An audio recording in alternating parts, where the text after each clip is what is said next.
Okay. Well, greetings and welcome everyone to another amazing episode of the Health, Wisdom, and Wealth Show, Powerful Conversations for Living Your Best Life. Well, that's interesting.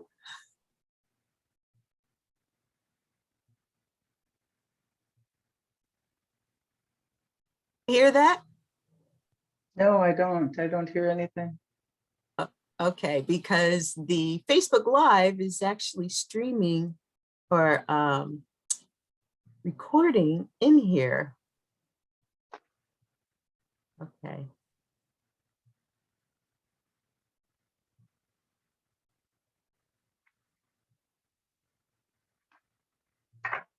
All right, if you're not hearing it, then I'm just going to keep going and I'll listen to us replaying in my ear.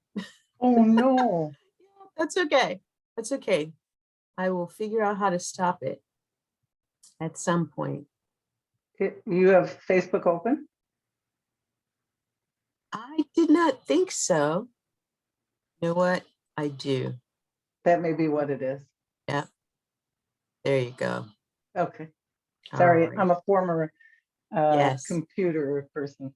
I love it. Thank you. And my friend Trish is here with us now. Hey, Trish. So let me get back here and do what we're doing. Share screen.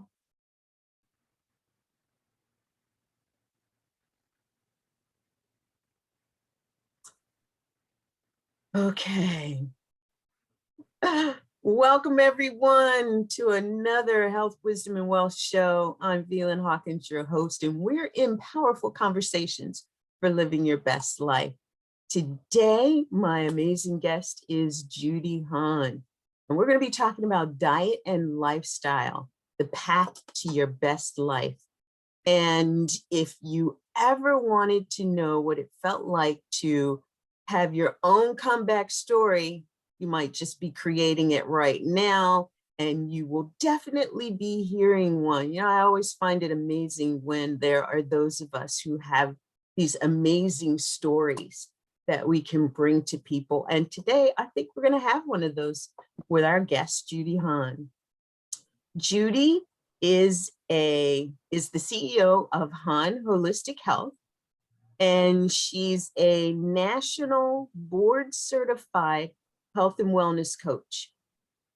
She's a functional medicine health practitioner, and her mission is to help exhausted, stressed out women to regain their energy, stamina, and vitality. Judy partners with her clients to inspire, educate, and help them take baby steps towards living their lives to the fullest. Oh, don't we all want that? And sometimes we just need that coach that's going to help us to do that. And we always want to start with the small changes that we know are going to address the most annoying symptoms.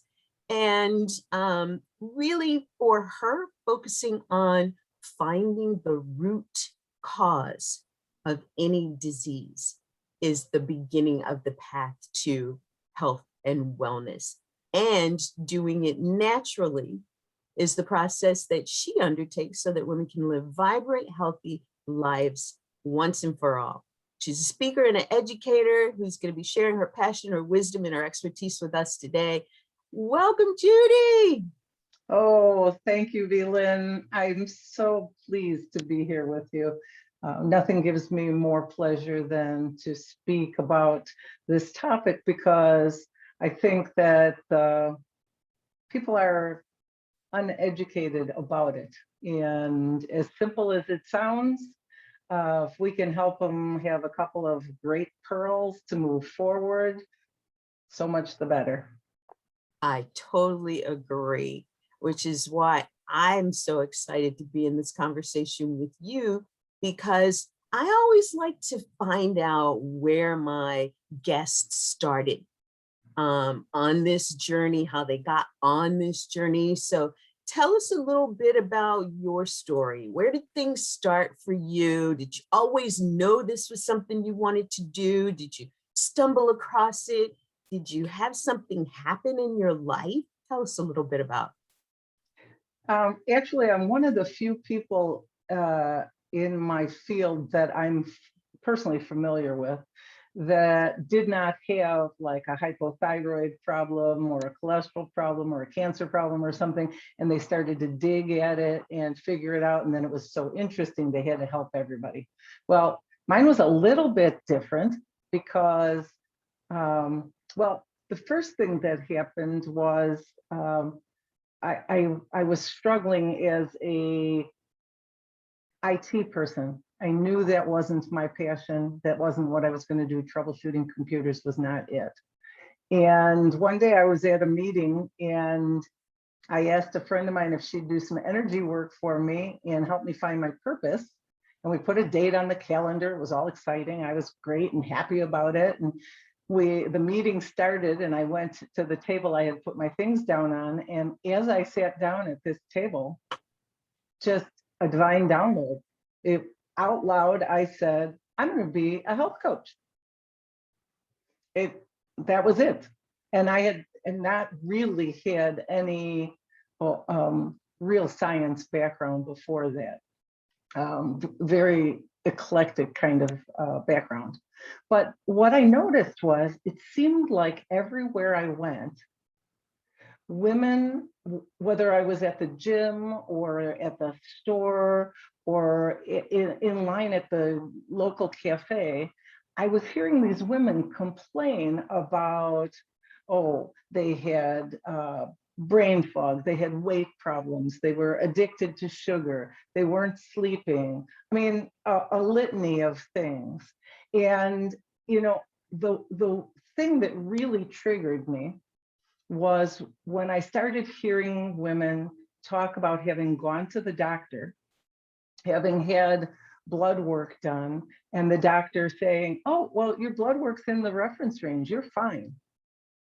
And they were still walking out of the doctor's office feeling lousy.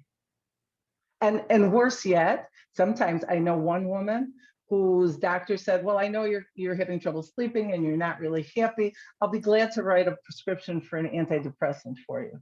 I was like, this woman is not depressed. She needs somebody to help her, right? And so then I started to think about my own experience. And I had kind of a bizarre thing happen. A couple of years ago, and I won't go into the details, I unexpectedly was told that I had a life-threatening structural issue in my cervical spine, and that I had to have at least 4 discs fused, and I had to do it fast.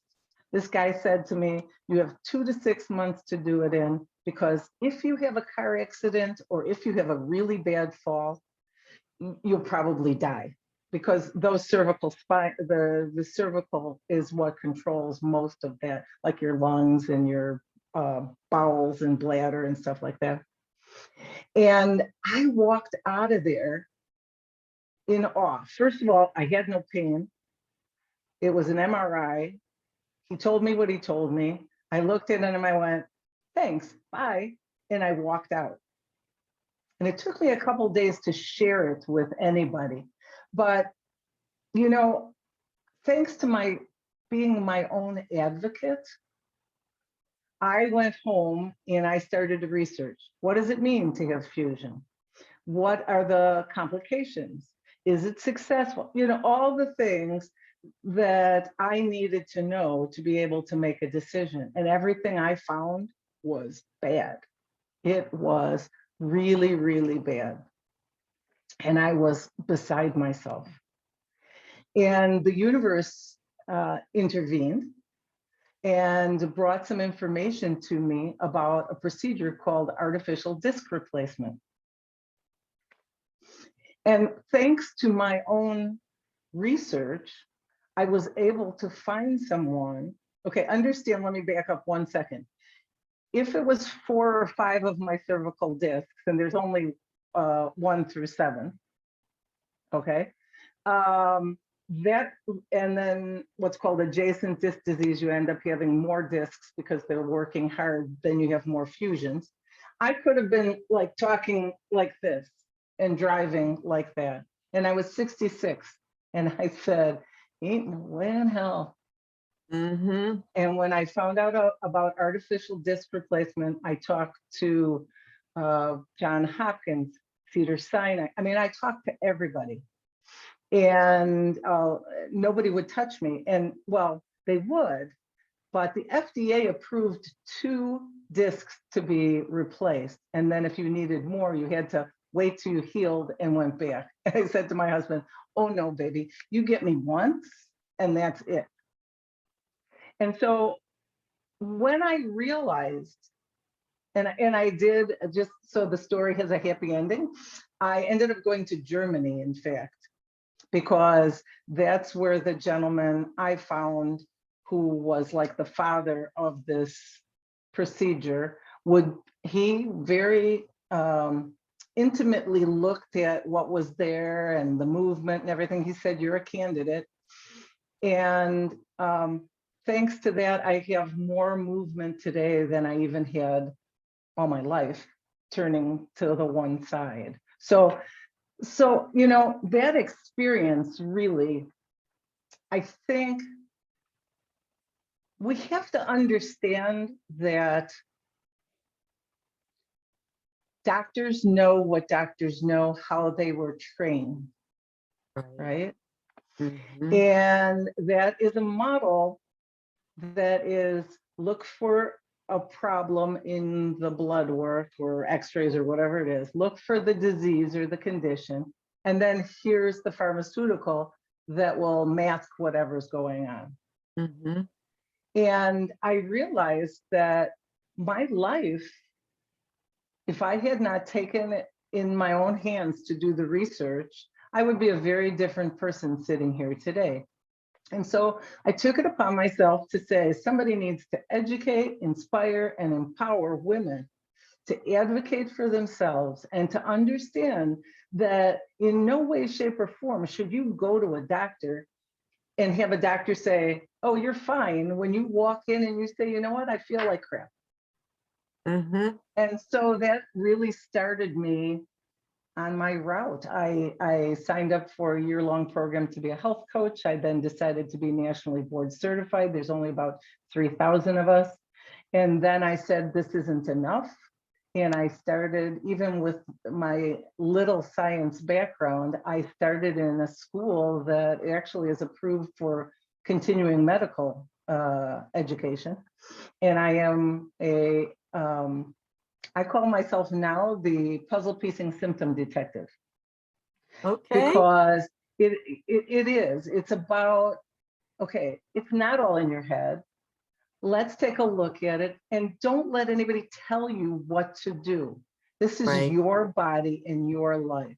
Right. Work with someone who will collaborate with you and share information and offer you alternatives and give you the idea that if we work on this diet and lifestyle, and I'll throw a few more things in as we go through, but we can turn things around. I mean, functional medicine's been reversing diabetes for years, and the American Diabetes Association just now is saying diabetes can be reversed, type 2.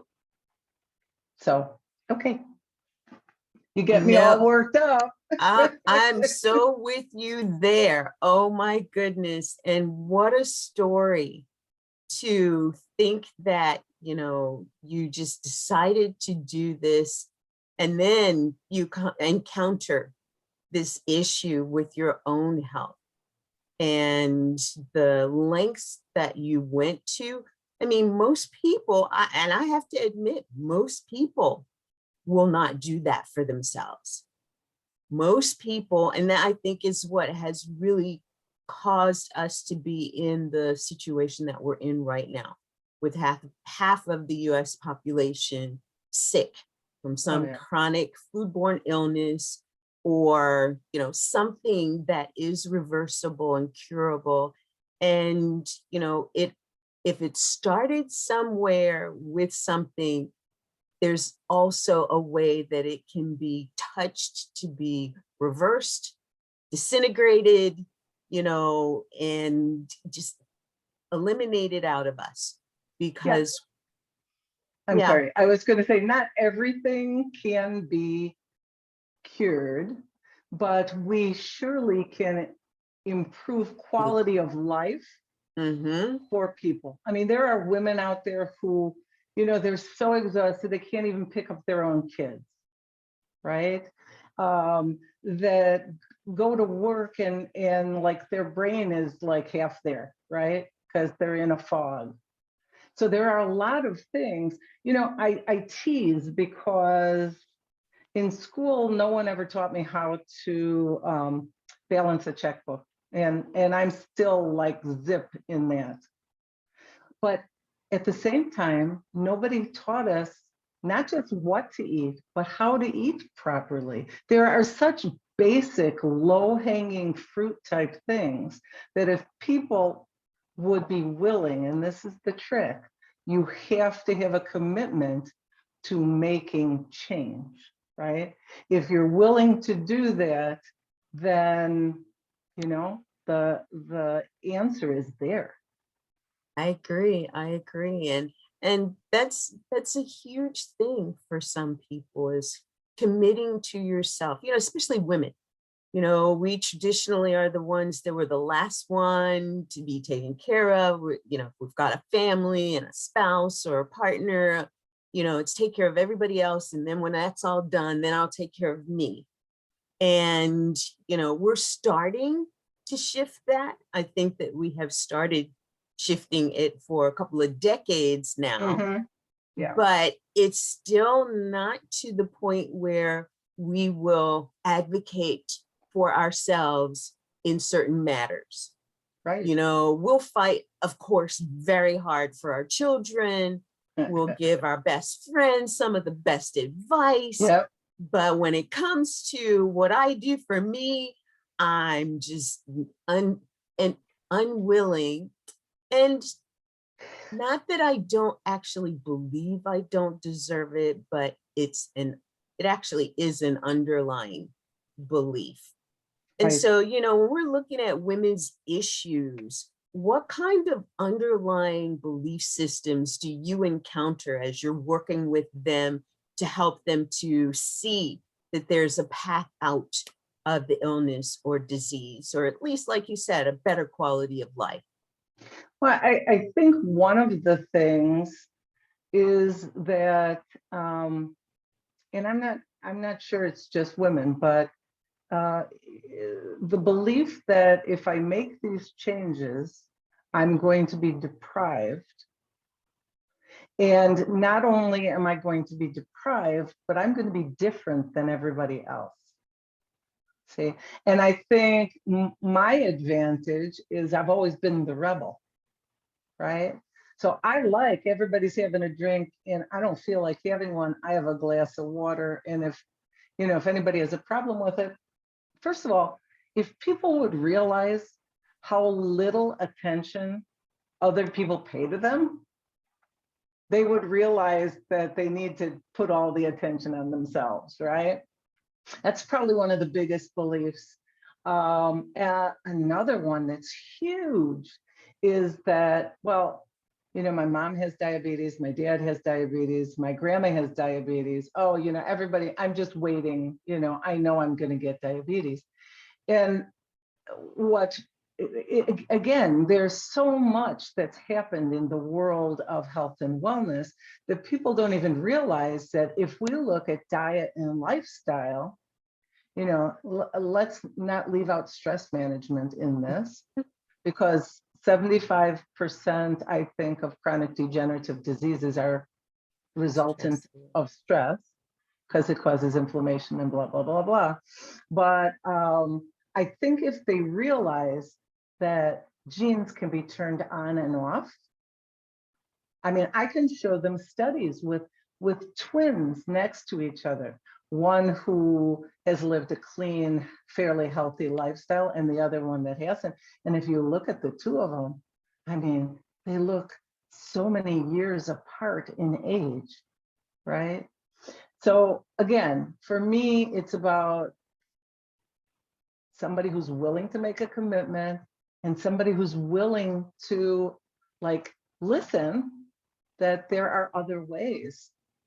Because that's a belief too. You know, I was brought up to go to the doctor. The doctor says what he says, and oh my God, the doctor's a God. Well, no, I'm sorry. The world has advanced, and let me also explain. I do not badmouth doctors. We need doctors. If I break my leg or my arm, believe me, I don't want a functional medicine person. I want a ER and somebody who's going to patch up that arm. But if I have diabetes or fibromyalgia, or I'm a cancer survivor and I need to understand what can I do so I don't get it back. I have reflux. Instead of going and getting a pill, you're destroying your digestion. You know, just understand there are different ways and at least be open to listen, right? Yes, yes, very well said. I wholeheartedly agree. And I think that's part of one of the reasons why this show is so important to me, because hearing this from you, hearing it from other guests that we might have on, you know, it is truly my heart's desire that people will hear it's up to me to take care of me and to advocate for myself and to ask the questions. Mhm. Is there something else I can do? And if Right. that person doesn't know, that's okay. There's someone else to ask that same question to. And yes, it's going to take a little bit of effort, but aren't you worth it? Right? Isn't that what we have to start telling ourselves? I am worth finding out what else there is. And when I do, then I really want to take responsibility for testing it out. You know, I was talking to my girlfriend the other day and I was talking about it. I wrote this ebook that people can get called um, The Top 15 Alkaline Foods and how they could be your fountain of youth. Mhm. And it was so amazing, the things that I learned from just reading about what celery can do for you, Uh-huh. you know, and hearing what broccoli and cauliflower and other cruciferous vegetables can do for you. And really not just hearing about it, but saying, oh, okay, so now what do I do with this information? Well, that's where the rubber meets the road, Mhm. because you can gather all this information, but what you do with it then becomes the thing. So working with your clients, how do you get them into, you know, you've given them the information, they've increased their knowledge to a certain degree. Now what? How do they apply some of those things? And for me, the first thing was, okay, so how do I go to the grocery store and shop differently? Mhm. You know, I'm buying these things. And, you know, at one point, I love quinoa. At one point, somebody said quinoa. I was like, well, what is that? And what does it do? And then it was, okay, I think I could do this. How do you Yeah. cook it? What does Uh-huh. it look like in the grocery store? I mean, there was a litany of things that I had to do in order to just figure out what to do with some quinoa. And now I do it all kinds of ways. Yeah. But, you know, how do you start your clients on that path of really applying things that they're learning to integrate into that lifestyle change we're talking about? Well, actually, we start with, I mean, really basics. And it isn't even food at that point at the grocery store. It's, okay, uh, tell me what you know about digestion. And then we look at that process and they become enlightened because even just thinking about that food is already starting some of the things in your body. And I have to go back to, you know, to the education about stress, because when it comes to how to eat properly, that is a huge piece of it. One of the things I really, really spend a lot of time talking to my clients about, and I'll make little PowerPoints for them. I show them like the body and what the system looks like. It really, it's about meeting people where they're at. If somebody doesn't really want to know all that stuff, okay, fine. You just want to know what to do.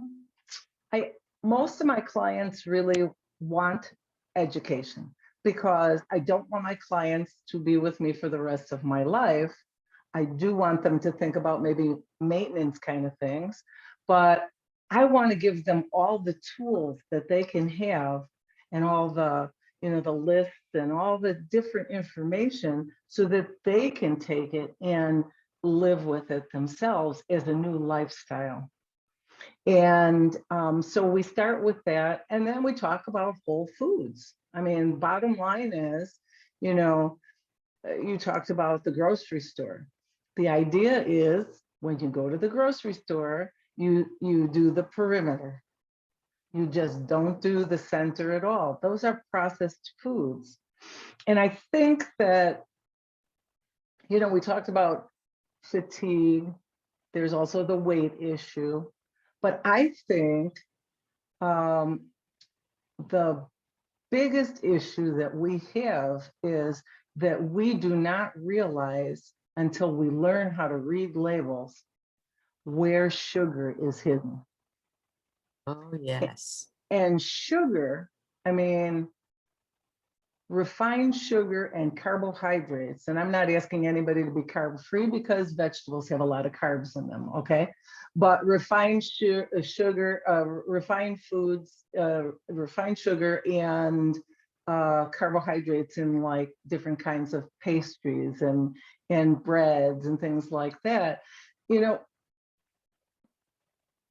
I'm not joking when I tell you that sugar is 8 times more addictive than cocaine. And it lights up those centers in the brain, which are reward centers. And so we get what we call a happy hit, if you wish, when you eat them. And same thing with what we want to call comfort foods, right? And they self-promote, because they then change the chemistry in your body, and they start to force you, and you start to think you don't have any willpower, but they can create little microbes in your body that say, oh, sugar, that's my thing. And so they actually create a chemical change that makes you want sugar. And all the while you're thinking, I don't have any willpower, I can't do this. So I think that the idea of reading labels, looking for sugar, hidden sugar. I have a document. As a matter of fact, I can send it to you if you want to give it to your audience. Awesome. Thank you. It's 61 names for sugar. Wow. Yeah, they don't write high fructose corn syrup anymore. Do you notice? They write HFCS. Oh. Mm-hmm. Oh. And then there are a lot of other things that are sugar. And yeah, I've gotta be transparent and do a true confession here. I let myself go enough that I realized, you know how in COVID we've all been wearing the stretchy pants? Okay, so I had to put on a real pair of pants, and they wouldn't close. Okay. I also noticed that, I don't know if you can see it, it looks a little misshapen compared to this guy. I noticed that my baby finger was starting to hurt me and look kind of lumpy on the side. And I remembered my mom's hands with arthritis like that. And so I had a lot of blood work done for myself, and I sat down and I analyzed it, and I realized that I was doing to myself what clients were doing. And so I've gone on an elimination diet. And also the reason being, I want to see if I can find the cause of the arthritic stuff. I guess I don't want to go off on a tangent, but here's another thing. Somebody tells you, you go to the doctor and the doctor says, oh, don't worry about that, you're just getting old. You stop him right there or stop her right there. It is not true. I'm 69, okay? Wow. And I promise you that thanks to the way I've changed how I eat, how I deal with stress, how I hydrate my body, how I meditate, how I do all these things has allowed me to have people go, nah, you're not 69. And I'm like, okay, do I have to show you my driver's license? You know, but seriously, you know, don't let anybody tell you that your knees are hurting you because you're old. You can do something about it, but you have to make a commitment to yourself.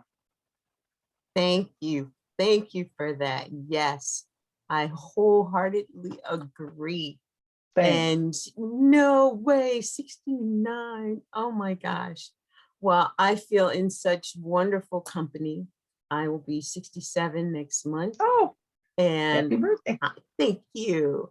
I am feeling so great because of, as you talked about it, recognizing this doesn't feel right. What is wrong?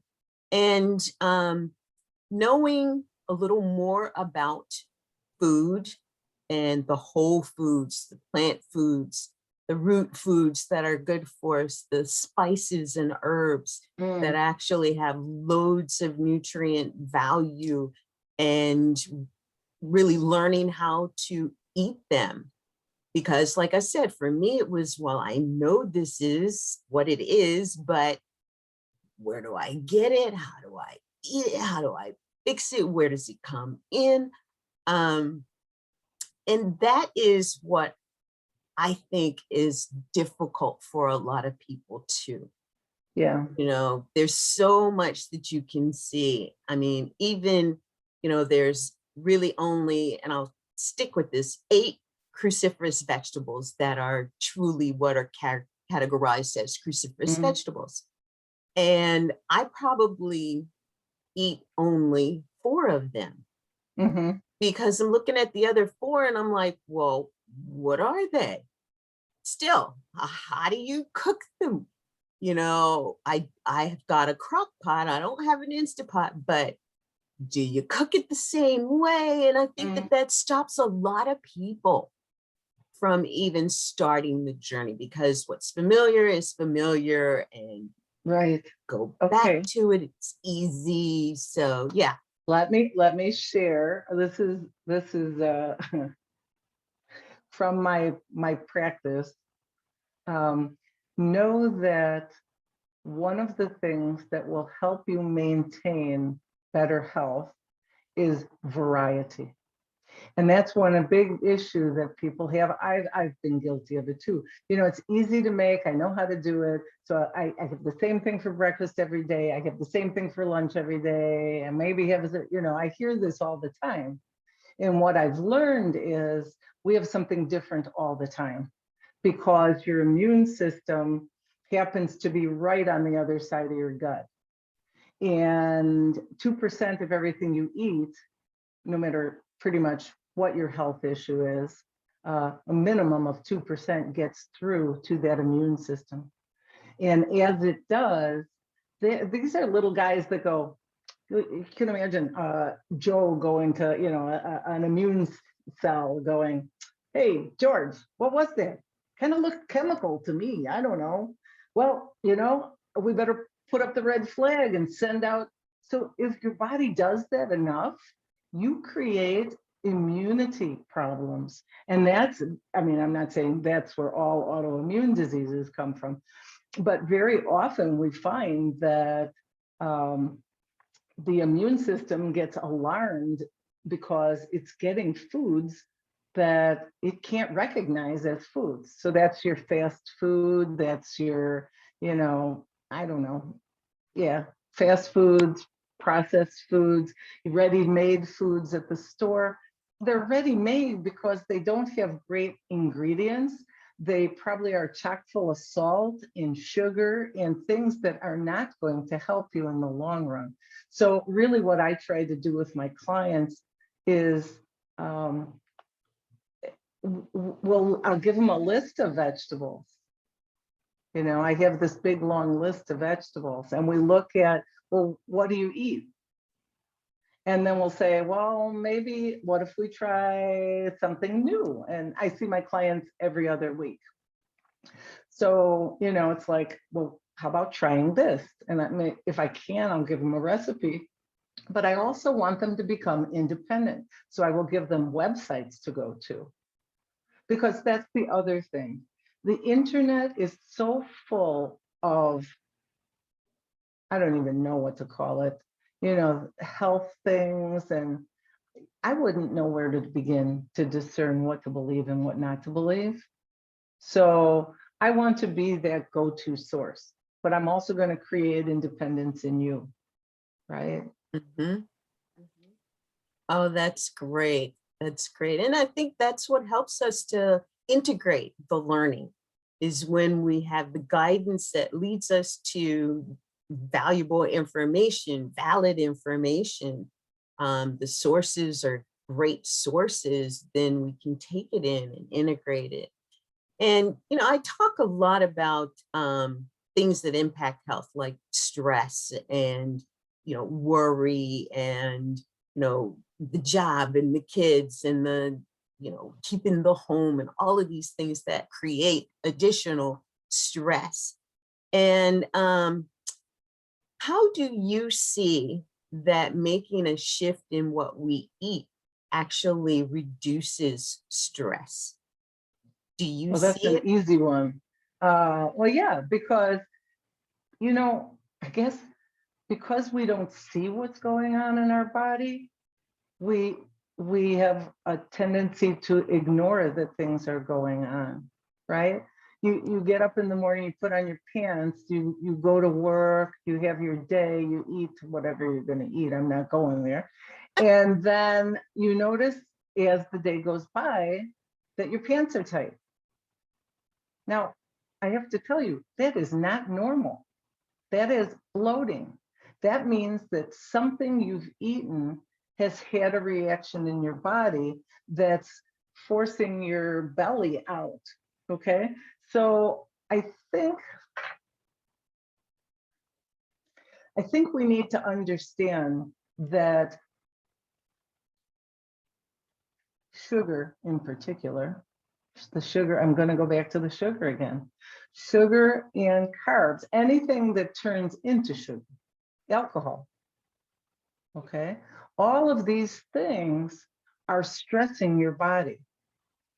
And the problem is, you know, I've heard people say, you know, I was perfectly fine. And then like went to the doctor and he says, I've got diabetes overnight. Well, here's the news, folks. Whatever you've got, it's been brewing. It's been brewing for cancer for sure, at least 10 years. And it's all going to go back to your food and your lifestyle. And, you know, I guess, what do they say? Hindsight is 20/20, right? So if we knew when we were younger, maybe we would be different. But then we have this invincible thing going on too, right? I'm young, nothing's bad, right? So I really think that if nothing else, if I can educate and be there to support, and you know, I say accountability, but very lightly, because my clients will never have the words out of my mouth, do, don't, should, or shouldn't. I always tell them, because I'm all virtual, I've always been virtual. I say, if you ever hear that, you can reach through the screen and grab me, right? So ultimately, it is your decision, it is your body.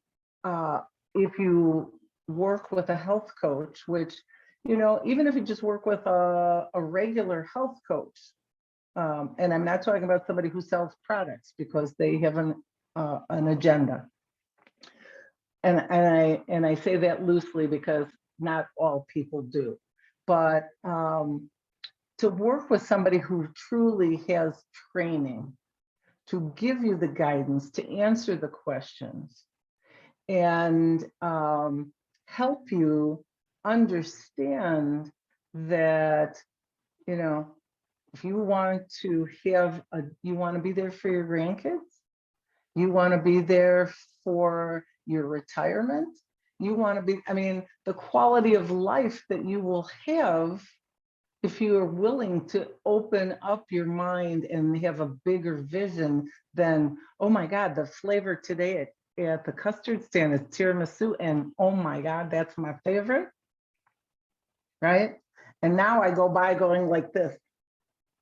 I won't even look because it's an immediate gratification thing, and it's not going to really help me with my long-term goals. And I may have gotten off track, but no, you were right on point. And I think that what you said just added so much value for our audience to reflect. How is it that I've been moving through this space? And, you know, looking at the foods that you eat impacting, either increasing your level of stress because of the kind of food that it is, or decreasing the level of stress. I know a lot of people even think, well, if I'm going to make dinner every night or make, you know, something so that I can have lunch that's a healthy lunch every day, that's stressful. That's a lot more that I have to do than I would normally just going out to the fast food place. But there's a trade-off, you know, and it's like you said, are you trading your good health for having immediate gratification right or now? convenience, or Convenience. yeah. Mhm. And the other thing that's very bothersome, and I don't know how to get around it because you know, I don't have little kids, but is to see the parents you know, do the drive-through at McDonald's because that's what the kids want. And it makes it easier for them, and they know the kids will eat it. Well, my friends, when they had little kids, it was, this is what's for dinner, and this is what we're all eating, including you. And you'll try it and you'll see, right? And so I understand if you're struggling at work, you see, a lot of it, like, it's this vicious circle, right? Because if you're struggling because you yourself are under stress at work, maybe you have aging parents, you have your kids, you have finances, you have who knows what, it looks very appealing to do the let's go and do that. And once in a while, as a celebration, okay, you know, I'm not, you know, my halo is not here, I promise you. But if they understood the long term, I mean, what they're doing for their kids, which the kids think are punishment, right?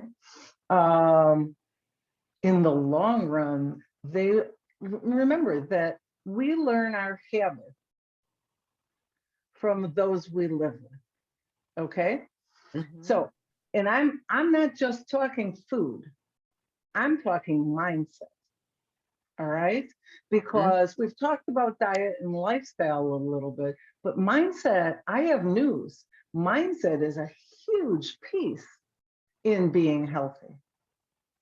You're right. And so these kids are watching and seeing what you do, and they accept that because you're the parents as okay. Why would you want to do something that would harm them, right? Right, right. And so I guess I hope that, and I'm not saying don't ever take them to a McDonald's. I'm just saying let that be some special treat, and let them grow up from small, learning what good food and health is.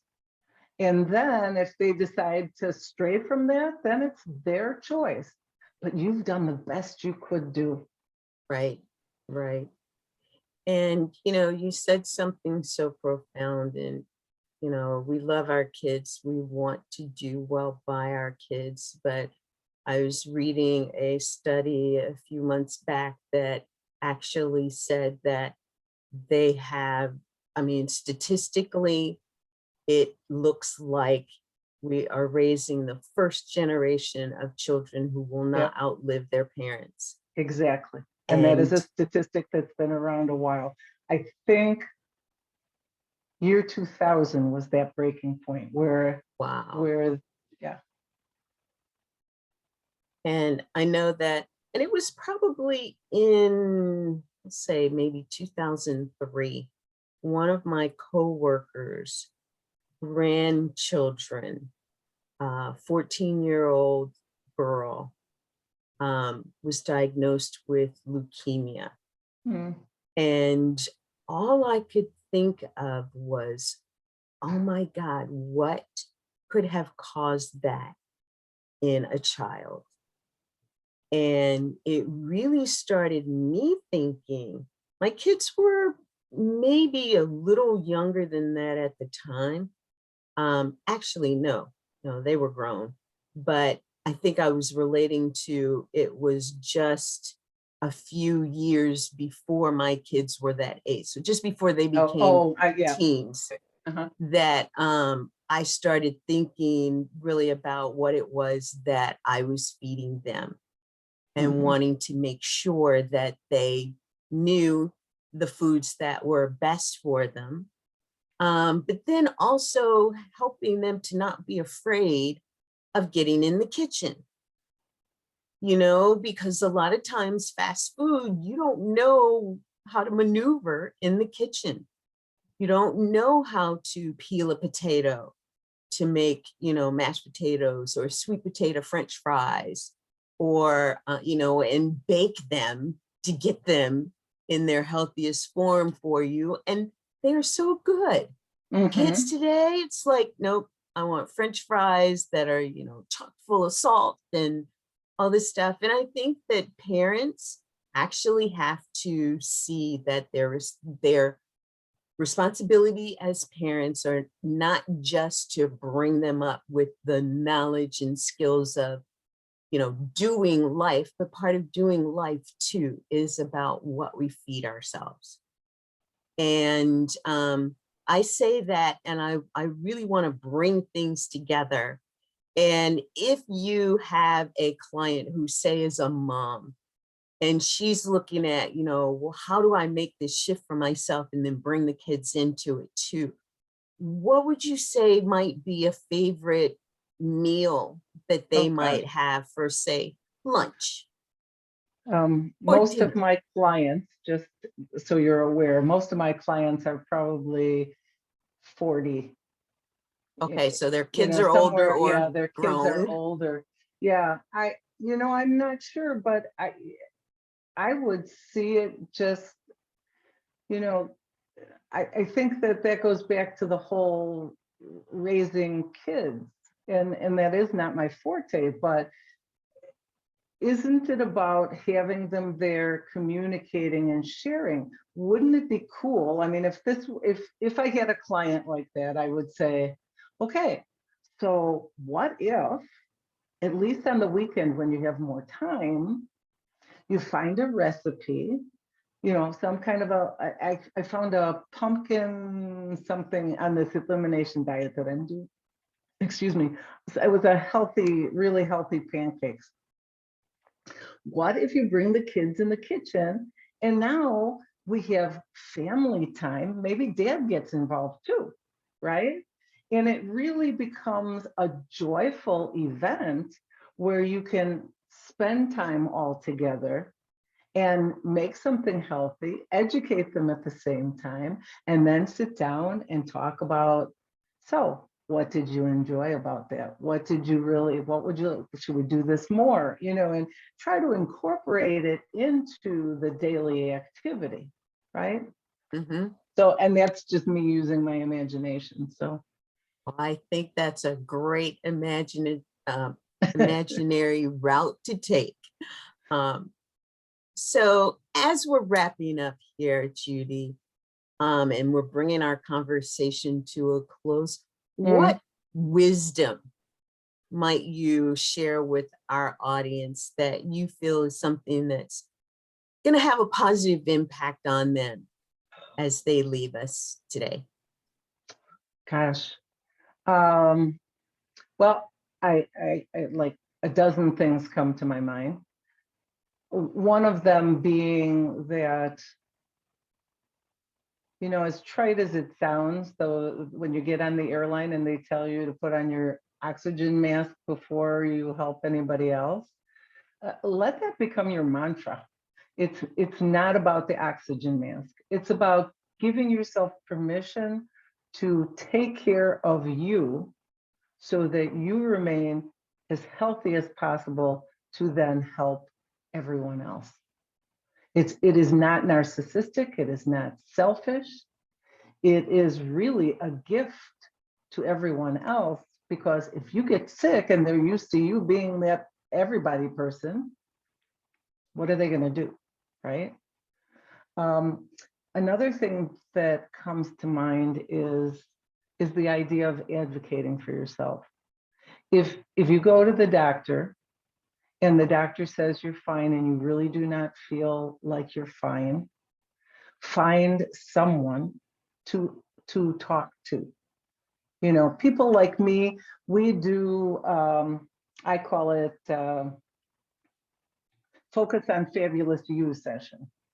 Okay, where it's a 20 to 30-minute session where you actually get to talk to somebody for free, not that they're going to fix you or anything else, but so that you understand that it's not about you, and to maybe find out that someone like me might be a good fit, right? Or maybe you're not a good fit with me, or maybe I know somebody who might be a good fit for you.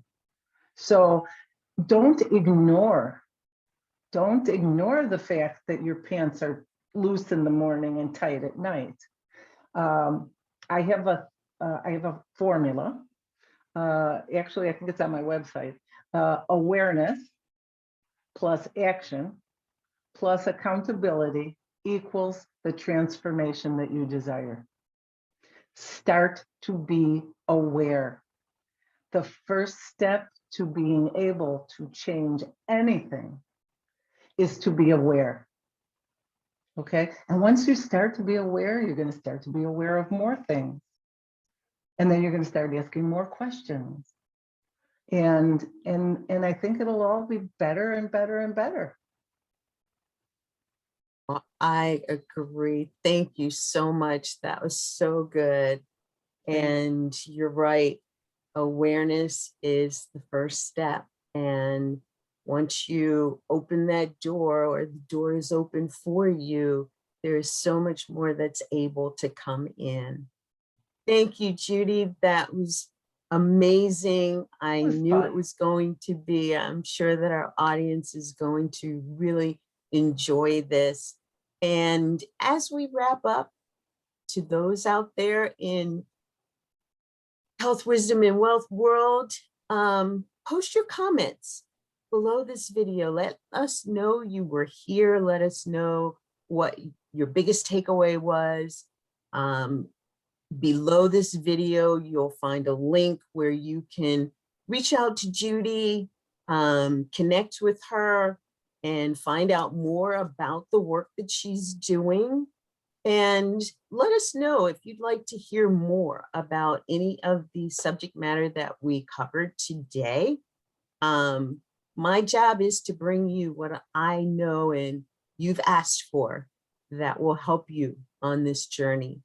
And if you're a health, wisdom, or wealth practitioner and you'd like to share your knowledge and expertise with our audience to be in this conversation, reach out to me. You can message me on Facebook, LinkedIn, or you can email me at VLYNN@p3academy.com. All right, everyone. I want to say once again, thank you so much for joining us. I'm VLYNN Hawkins, your host And you've been in another episode of the Health, Wisdom, and Wealth Show, Powerful Conversations for Living Your Best Life. We will see you next time. And until then, be well, live, love, be a bigger positive impact maker in your world. And we'll see you next time. Bye for now. Thank you. Thank you, Judy.